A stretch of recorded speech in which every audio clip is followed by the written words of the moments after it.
Now, I do plan to do a full review on this movie once it comes out on home media. Well then, let's get started. I'm just gonna say it.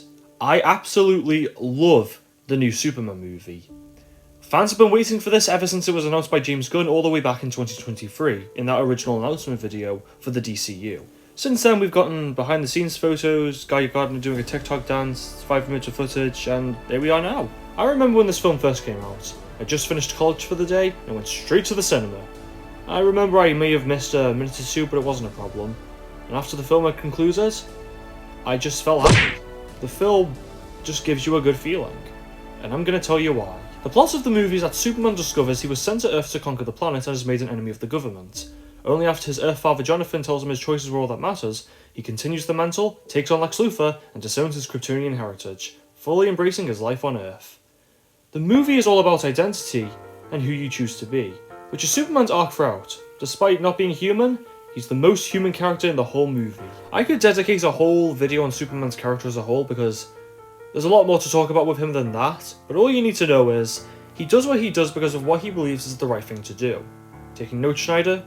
Because you should. This is reinforced with his dynamic with Krypto.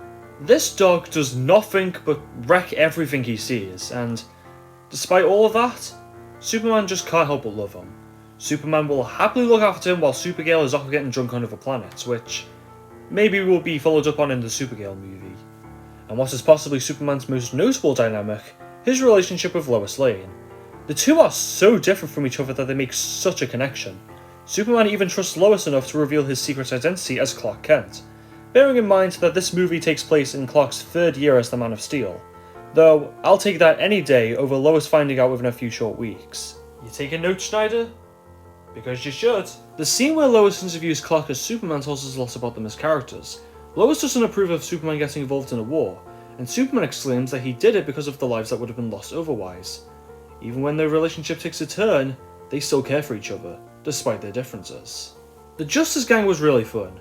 This team consists of Green Lantern Guy Gardner, Hawkgirl, and Mr. Terrific, who are probably the most random selection of superhero characters you can put on a team. Green Lantern in particular is the most entertaining. His ego takes center stage, and you can tell the others love taking advantage of how fragile it is. Mr. Terrific is the smartest of the three, and agrees to help Lois find Superman not just because he's their friend, but because it will piss off Green Lantern. Hawkgirl isn't exactly someone to write home about. She doesn't really do anything until the climax, where she kills the president of Bravia, which we can all agree is the worst part of the movie.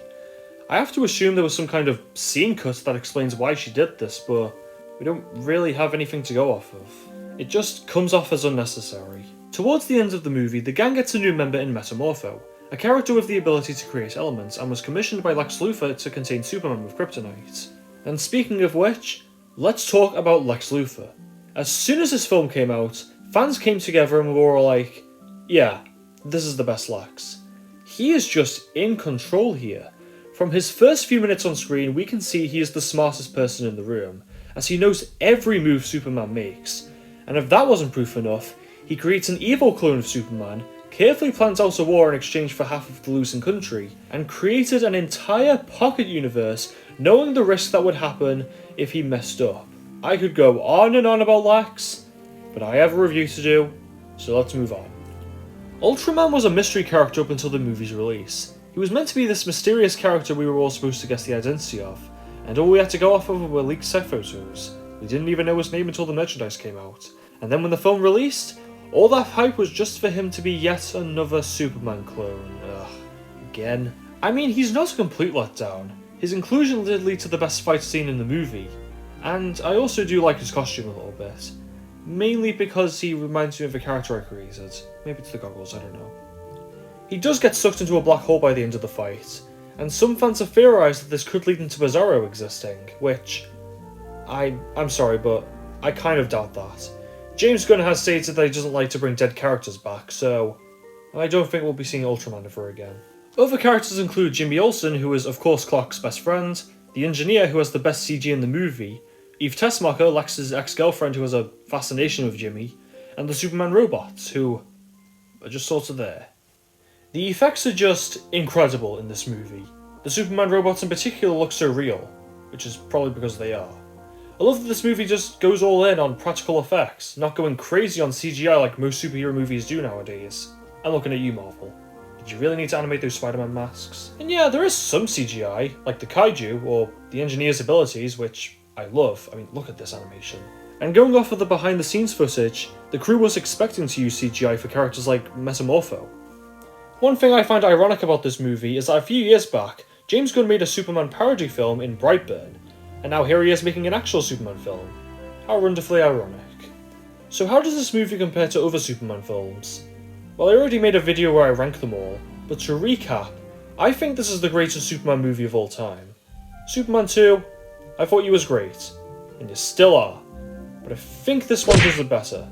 Sorry, still love you though. I'd also say that this is James Gunn's best work. Guardians of the Galaxy, Brightburn and the Suicide Squad are all brilliant, but this is something he knew had to be done right. And would you know it? It's just that. Overall, Superman is a solid 9 out of 10, and I cannot wait for what comes next for the DCU. As of right now, Peacemaker Season 2 has just started airing in HBO Max in the US and Sky Max here in the UK. I don't think I'll do a review on it, since I haven't even talked about the first season, but that's a whole different level of stuff I need to talk about. But we'll see what happens. Now before I go, I'd like to go over a few things real quick. So for my next review, I would like to talk about Smallville Season 3. I think it's about time I jump right back into that series. I'd also like to talk about Creature Commandos at some point, as well as the long-forgotten Birds of Prey series, but let me know what you guys want. I'm pretty much down for any kind of review.